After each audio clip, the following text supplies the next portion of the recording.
กับสบายดีและสวัสดีFC เนาะของบาชิรัตโมสุขคนเป็น FC อยู่ฝั่งลาวหรือว่าอยู่ฝั่งไทยเนาะหรือว่าทำงานอยู่ต่างประเทศทุกคนเนาะเมื่อนี้ก็ยินดีต้อนรับเข้าสู่ช่อง YouTube ของบาชิรัตคือเก่าทุกคนเนาะมาพบกับบาชิรัตในคลิปนี้ทุกคนเนาะก็ได้เดินทางมาหาทางสาวโสดเนาะก็คือทางน้องนี่เองทุกคนเนาะเฮาบ่ได้มาหาเพิ่นนี่ก็ชื่อว่าประมาณอาทิตย์2 อาทิตย์นี่แหละทุกคนเนาะหลังจากที่จังได๋ติดต่อเนาะผู้บ่าวให้เพิ่นที่ว่ามีเอาซอดอกไม้มาให้เลยทุกคนเนาะกับผู้ปัจจุบันนี้เพิ่นคุยกันฮอดใส่แล้วคุยกันต่อหรือว่าบ่ได้คุยกันแล้วทุกคนเนาะเฮาก็สิได้มาถามไถ่ทางน้องเพิ่นแล้วก็อัปเดตเพิ่นเนาะถ้าเพิ่นยังโสดหรือว่าเพิ่นยังเปิดโอกาสให้ตัวเองเพื่อแบบว่าจะให้หนุ่มๆเขามาจีบนี่ก็สิได้ฮู้กันในมื้อนี้แหละทุกคนเนาะไปจะเป็นจังได๋ทุกคนเนาะเดี๋ยวบาชิรัตนี่ก็กับสาวน้อยเนาะสิเข้าไปสัมภาษณ์กับโอลมเพิ่นว่าเป็นแนวใดเนาะทุกคนเนาะไปโดยโอเคทุกคนเนาะก็ได้เข้ามาหาน้องเพิ่นเป็นที่เรียบร้อยเนาะโดยสบายดีน้องล่ะสบายดีสบายดีทุกคนเนาะมามื้อนี้ก็ถือว่าพี่ดูพี่ตาจักหน่อยน้องเพิ่นจังว่าตรงๆก็คืออันอยากส้มๆจังหน่อยน้องล่ะเนาะเป็นได้น้องล่ะฮะเมื่อยกับงานแฮงบ่โดยโอ้เชียงก็เปลี่ยนมาทุกคนมื้อนี้เป็นอะไรเป็นว่าเป็นไอ เป็นไข้เป็นหนาวบ่เจ็บคอหน่อยหนึ่งเจ็บคอหน่อยนึงเนาะทุกคนเนาะเราเสียงจังเปลี่ยนไป ก็ถือว่ามื้อนี้ก็บ่ได้เฮ็ดงานโดยโอ้ลาพักเพิ่นบ่ลาออกเลยเพราะว่าแม่บ่สบายบ่มีคนเบิ่งน้องกับเขาเฮียนกับไปโอ้คือแม่แบบมาอยู่บ้านเลยซะมันยากนะกบไปกบมาคือทางแม่เพิ่นยังบ่ทันเซาโดยโอ้แม่แล้วเนาะน้องไปเฮ็ดงานเพิ่นอยู่สวรรค์เนาะบัดแม่เพิ่นอยู่ทางเซโนมันก็ยากเนาะในการที่แบบว่าผู้ที่ดูแลเพิ่นคำว่าน้องเพิ่นเข้าโรงเรียนแม่นบ่โดยก็เลยตัดสินใจออกเลยถ้าต้องออกเวียกจังซี่แหละสมมุติค่าใช้จ่ายรักษาแม่เด้น้องอ่ะก็ไปสิยืนบัดนี้เอื้อยมีแต่เอื้อยค่าใช้จ่ายนี่ปัจจุบันนี้ทั้งเอื้อยเพิ่นสิสอบอยู่แม่นบ่โดยคือน้องออกเวียกมาได้จักมื้อแล้วประมาณ 3-4 มื้อแล้ว 3-4 มื้อโอ้ถือว่ามาดูแลแม่เนาะคือเพิ่นป่วยเป็นโรคหยังน้องล่ะเพิ่นเป็นนั่นมะเร็งมะเร็งโดยแล้วก็ลูกกระเพาะโอ้เพิ่นเป็นมาโดนแล้วมะเร็งนี่ก็เป็น แต่ว่าแบบก็มีวิธีรักษาอยู่แต่ว่าบ่โดยก็มีแต่ว่าค่าใช้จ่ายแพงแบบว่าวิธีเนี่ยมีแต่ว่าเงินต้องถึงแม่นบ่โดยแต่อันนี้เงินยังบ่ทันถึงนะก็มีแต่กินยายังไปก่อนกินยารักษาบรรเทาอาการก็เลยว่าตัดสินใจออกมาดูแลแม่จ้าเนาะคันว่าเฮาสิเที่ยวไปเที่ยวมาบัดมันลำบากในการเดินทางเนาะน้องล่ะเสียค่ารถอีกเนาะโดยคือทางน้องนี่เนาะเปิดใจไปรอบที่แล้วจนมาถึงปัจจุบันนี้นะมีคนถูกใจแล้วบ่ยังบ่มีบ่มีคนล้มอยู่บ่ซะทุกมื้อนี่บ่มีบ่มีเลยบ่โดยเป็นจังได๋น้องล่ะคือว่าบ่มีเพิ่นเงียบน้องก็ถามเขาอันนั้นนี่นั่นก็เงียบเพิ่นก็บ่ตอบให้น้องได้ก็แสดงว่าเพิ่นนี่ก็บ่ต้องการที่สื่อสารกับเฮาแล้วเนาะยันว่าน้องแบบเพิ่นทักมาแล้วน้องบ่มีเวลาคุยกับเพิ่นบ่แม่นเนาะบางทีน้องก็บ่มีน้องก็บอกเพิ่นไปหั่นน่ะให้เข้าใจไว้หั่นน่ะแต่ว่าปัจจุบันนี้ก็พอมีเวลาลมแล้วเนาะเพราะว่าออกเวียกมาแล้วเนาะคือน้องนี่ยังบ่มีคนถูกใจแล้วก็ยังบ่มีไผเป็นชู้เป็นแฟนแม่นบ่แม่แสดงว่าสถานะหัวใจยังว่างเนาะโดยคือมื้อนี้มาก็คือมาทางหน้าFC หรือว่าทางหน้าทางอ้ายฮักอยู่ทางไกลเนาะเพิ่นน่าจะอยู่สหรัฐอเมริกาพุ่นแหละเพิ่นเห็นคลิปน้องก็เลยว่าสนใจอยากลงอยากทำความรู้จักก็เลยเห็นเลยนี่มาสอบถามว่าปัจจุบันนี้น้องมีคนหักแล้วบ่ก็ถือว่าทางน้องก็ถือว่าโสดเนาะโดยทางอ้ายเพิ่นก็ยังมีสิทธิ์อยู่เนาะโดยก็ลองลมกันเบิ่งเนาะน้องหลานเนาะ ในการที่เขามาทำความรู้จักนี่เพิ่นก็บ่ได้เข้ามาซื่อๆดอกเพิ่นก็มีน้ำจิตน้ำใจมาให้เนาะไว้เติมบัตรหรือว่าไว้ซื้อปลาแดกเต็งนัวบ่เนาะเป็นอา การ จจะบ่หลายแต่ว่าเป็นน้ำใจเพิ่นเนาะน้องรัก โดย น้ำใจเบื้องต้น ในการที่ว่าเพิ่นเป็นผู้ใหญ่ผู้หนึ่งเนาะเพิ่นก็เฮ็ดงานรายได้เพิ่นก็พอได้พอมีหันนะ โดย เห็นน้องก็เฮ็ดงานแน่แบบต้องดูแลแม่แน่เนาะเพิ่นก็เห็นใจน้องอยู่ก็ลองคุยเบิ่งกับน้องหลานเด้อ โดยก็เป็นจำนวนเงิน 1,000 บาทเนาะน้องหลานเนาะแต่ว่าเป็นเงินกี่มาเนาะก็680,000เนาะน้องหลานเนาะโดยเอามอบให้เลยเด้อโดยก็ถือว่าเงินจำนวนนี้ก็ถึง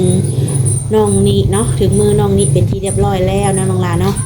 เป็นจังใดดีใจอยู่บ่น้องหลาน โดยดีใจ โดยยังบ่ทันได้โอได้ลมกันเนาะ โดย นับตั้งแต่มื้อนี้เป็นต้นไปก็อาจจะได้ลมกับเพิ่นทำความรู้จักกันลองล้มกันเบิ่งน้องหละเพื่อว่านิสัยใจคอเฮาเข้ากันได้ในอนาคตอาจจะเป็นสู่เป็นแฟนกันก็มีเนาะ โดย เก็บไว้แล้วล่ะเก็บไว้แล้ว โด นึง ยเก็บไว้เด้อน้อง ใช่ ไอ้ เดี๋ยวจะเมื่อยถือไว้นะทำหมดเป็นที่เรียบร้อยแล้วโดย โดย คือน้องนี่ก็บ่มีไผสักคนแม่นบ่ โดย บ่มีแท้เนาะ โดยบ่มีแพ้ โดยก็คือในช่วงนี้ถ้าว่าได้ล้มกับไผสักคนก็น่าจะมีเวลาแล้วบัดนี้เนาะ โดย ถ้าสิบ่มีก็เป็นช่วงหน่อยเนาะคือเวลาถ้าว่าจะบ่มีเวลาแต่พอเวลาดูแลแม่แม่นบ่ทุกคนก็ต้องล้มกันต้องเบิ่งเนาะบางทีเพิ่นอาจจะเข้ามาทำความรู้จักกับน้องแต่ก็ความเป็นจริงแล้วก็จะหักจะแพงจะเป็นชู้เป็นแฟนก็ขึ้นอยู่กับการเวลาที่เฮาได้ล้มกันเนาะว่าแต่การโอ้กันล้มจิตใจเฮาความคิดเฮากันสิตรงกันหรือบ่เนาะโดยทุกคนเนาะมามื้อนี้ก็ถือว่าอากาศหนาวอีกแล้วทุกคน กินยาอยู่บ่ที่ว่าเจ็บคอ โดยกินแล้ว ต้องดูแลสุขภาพนำเนาะน้องต้องกินยาให้เช้าเพราะว่าน้องต้องดูแลแม่ว่าซั่นซะสมมุติว่าถ้าน้องป่วยผู้อีกผู้หนึงบ่มีผู้ดูแลแม่ได้ปานนี้ น้องเขาเรียน นั่นแหละ โดยทั้งเฒ่าพ่อไปใส่สนองหลัก พ่อเพิ่นก็ออกให้ออกนาเฮ็ดเวียกของเพิ่นนั่นน่ะ เพิ่นก็มีเวียกของเพิ่นกันเนาะ โดย โดยต่างคนต่างมีเวียกมีงานเนาะ โดย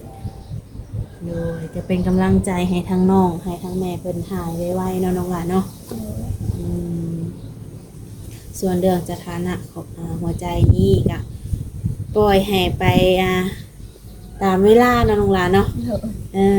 ถ้าว่าฮอดมือฮอดยามอาจจะมีเองเนาะ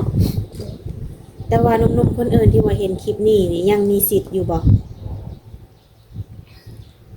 โดย ยังมีอยู่เนาะลองเข้ามาทำความรู้จักเบิ่งทางติดต่อนี่ยังคือเก่าแม่นบ่ โดย รายเก่าเนาะแอปเก่าเนาะ แม่ อืมโดยคือทางน้องมาบ้านนี่กะมาเบิ่งแม่นี่ถือว่าบ่ได้ไปดินทางใดแม่นบ่ บ่ได้ไปใส่ น้องก็มักไปดินอยู่บ่น้องหลักกลางค่ำกลางคืนแบบนี้หั้นนะ บ่ได้สู่ไปปานใด อืม โดนๆไปเถื่อ ไปโดนไปเถื่อเนาะโดนก็ออกไปคลายเครียดผ่อนคลายเนาะตามสไตล์วัยรุ่นเฮาแหละออกงานมาจังซี่เงินติดโตมาหลายไปแล้วล่ะ 2ล้านกีบ 2 ล้านกีบเป็นเงินเดือนของเฮาบ่ แม่ แบบได้เงินเดือนปุ๊บแล้วก็ออกมันบ่ โดย คือการออกนี่บอกเพิ่นลวงหน้าอยู่บ่เนี่ย บอก โอ้เฮาก็ต้องเอาออกแบบถูกตามแบบพิธีมีทันเนาะบอกเพิ่นลวงหน้าเพื่อโอกาสหน้าเฮาอยากไปทำงานกับเพิ่นอีกเนาะคิดเสียดายอยู่บ่กับงานตัวนี้ เสียดายอยู่ เสียดายอยู่เนาะคือแบบไปพัวพันแล้วคือน้องนึงก็เป็นเนาะได้อาชีพอย่างนั้นน้องซั่นซะเนาะ โดย ไปสร้างแต่เฮาก็มีเหตุจำเป็นกว่าน้องหลานเนาะ แม่ และจังไดคือแม่เพิ่นบ่สบายเพิ่นต้องได้คลำได้อยู่ในกินนั่นบ่เนี่ย โดยคณะ หลักๆสิ่งที่เพิ่นกินได้มีจังไดน้องหลาน สิ้นแห้งแล้วก็ปลา ชิ้นแห้งหยัง สิ้นแห้งควายกับงัวก็ได้หมูก็ โอ้ ได้ พอเป็นชิ้นแห้งบ่ปลาก็ได้ทุกชนิดบ่ ปลาได้แต่ปลา ปลาอย่างเดียวมันบ่โอ้ปลาอื่นมันบ่ได้โดยแต่สำนี้บ่สิ่งที่เพิ่นกินได้นะ โดย นอกนั้นคลำเบิด แม่ ต้องกินชิ้นแห้งต้องกินปลาทุกมื้อได้ใช่เพิ่นกินหยังหลักๆทุกมื้อนี่ ยังกินที่นี่ ชิ้นแห้งแม่นบ่พวกปลาป่านี่คือสิหายากเนาะ แม่น แต่ว่าชิ้นแห้งน่าจะหายากอยู่โดยทุกคนเนาะนั่นแหละทุกคนก็ติดตามทางสาวโสดมาก็ถ้าหากว่าเห็นน้องนี่ถูกอกถูกใจเลยว่าเป็นคนที่แบบกตัญญูแบบว่าต้องดูแลพ่อต้องดูแลแม่น้องล่ะเนาะแต่ทางความรู้จักก็มาจีบกันได้ทุกคนคือน้องนี่ก็จำกัดอายุอยู่บ่ผู้ที่จะเข้ามาจีบน้องนี่ บ่จำกัด บ่จำกัดเนาะ โดย เรื่องหน้าตาก็บ่ได้จำกัดบ่ โดยได้เปิด ได้เบิดนะทุกคนเนาะเผื่อว่าหนุ่มๆผู้ที่เข้ามาเห็นคลิปน้องในมื้อนี้เป็นคลิปคลิปแรกเนาะอยากฮู้ว่าซั่นซะเนาะพอห้างพอมาอย่างก็จีบได้เนาะนึกการเบื้องต้นที่ออกมาเปิดใจคือน้องก็อยากสละโสดอยู่แล้วมันบ่ได้ โดย เบิ่งกันจักเดือนจักปี ให้ต่ำสุดก็4-5 เดือน ต่ำสุดแมันบ่ประมาณนี้ถ้าเกิดว่าโอลมกันใน 4-5 เดือนนี้เขาขอใจก็สามารถที่จะเป็นสามีภรรยากันได้แม่นบ่ต้องเอาเพิ่นมาอยู่นำแม่นบ่นี่ แล้วแต่ก็ได้ แล้วแต่เลยแม่นบ่เป็นไงสบายๆเด้อคุณเนาะคือน้องเพิ่นก็บ่ได้มีข้อจำกัดอีหยังมากมายถ้าว่าในอนาคตเป็นชู้เป็นแฟนหรือว่าเป็นสามีภรรยากันแล้วอยากมาอยู่พี่ก็มาหรือว่าอยากพาไปญี่ปุ่นก็ไปได้เนาะโดยทุกคนเนาะ กินข้าวเที่ยงได้น้องหลานมื้อนี้ค่ะ ยัง ยังบ่ทันกินอยู่ โดย จักโมงสิกินข้าวเที่ยง แล้วนี่ก็เอาไปกินแล้ว เพราะว่าตอนนี้ก็2 โมงแล้วจังเนาะป้าจะพอบุญจังน้อยได้ตอนเที่ยงกิน นี่เมนูโปรดว่าจำกินเนี่ยมักกินอย่างไรที่สุด ข้าวเปียก ข้าวเปียกเสร็จนะนี่บ่ โดย อาหารหลักๆแล้วเนาะ โดยมันง่ายดีเนาะน้องหลานเนาะ โดย แบบเป็นสถานที่แบบท่องเที่ยวแบบนี้น้องอยากไปบ่อนใดได้ที่สุด เที่ยวเซโนอยู่ แถวแบบว่าทางปากมุงปากเซ ถ้ามี น้อ โอง กาส ไป นะ เที่ยวบ่ แต่ว่าน้องถ้ามีโอกาสได้ไปอีกนะ จะไปวังเวียง วังเวียงจุดบอลเที่ยวอยู่ใส่ของวังเวียงเนี่ย ยังบ่เคยไปจักเทื่อ เคยไปจากเทื่อแต่ว่าอยากไปมันบ่ เห็นแบบว่าเห็นพระเจ้าถ่ายลงโซเชียลเนาะมันเป็นสถานที่ที่แบบว่างามแฮงเนาะน้องละถ้ามีโอกาสก็อยากไปแม่นบ่ แม่ โอเค โดยอันนี้ก็เป็นความฝันอีกสิ่งหนึ่งเนาะที่ว่าครั้งหนึ่งในชีวิตอยากไปว่าซั่นซะเนาะ โดยนอกจากวังเวียงแล้วมีบ่อนอื่นอีกบ่ แถวเมืองเฟืองนั่นน่ะ วนเวียนอยู่แถวนั้นแม่น โด บ่ ย กำลังมาแฮงได้เนาะเป็นแต่เพิ่นเอาลงแบบว่างามแฮง ถ้ามีโอกาสก็อยากไปเนาะ โดย โดยถ้าเกิดว่ามีหนุ่มๆเนาะเห็นน้องแล้วอยากมาหาน้องเพื่อดูซ่านี่ก็สิให้มาบ่ได้ โดยมาได้ มาได้สะดวกอยู่เนาะคนเนาะฝากหนุ่มเลยทุกคนนะคนใดอยากมาเห็นตัวจริงน้องก็มาได้ทุกคนเนาะน้องเป็นที่ต้อนรับโอเคทุกคนเนาะก็คือว่ามาในมื้อนี้ก็คือสิบ่มีหยังหลายเนาะก็มาถามให้ FC เนาะหลายคนก็อยากรู้ว่าน้องเพิ่นมีแฟนแล้วบ่มีคนคุยหรือยังประมาณนี้เนาะติดใจกับไผแล้วบ่เนาะคือมามื้อนี้ก็ได้คำตอบเรียบร้อยคือสถานะของน้องก็คือโสดทุกคนเนาะยังบ่ทันมีคนโดคนลมเคยมีแต่ก็เพิ่นเงียบไปคือว่าหั่นแหละ กลับมาให้โอกาสตัวเองอีกครั้งหนึ่งเนาะยังบ่ทันปิดกั้นทุกคนเนาะเปิดต่อไปน้องละจนเฮาพบพ่อเนาะบางทีเนื้อครูเฮาอาจจะมาซ่าก็ได้เนาะ เดินเป็นกำลังใจให้น้องเนาะให้พบพ่อเนื้อครูไว้เดี๋ยวก่อนเนาะทางเฮาก็สิขออัปเดตเพียงเท่านี้ก่อนโอกาสหน้าจังค่อยว่า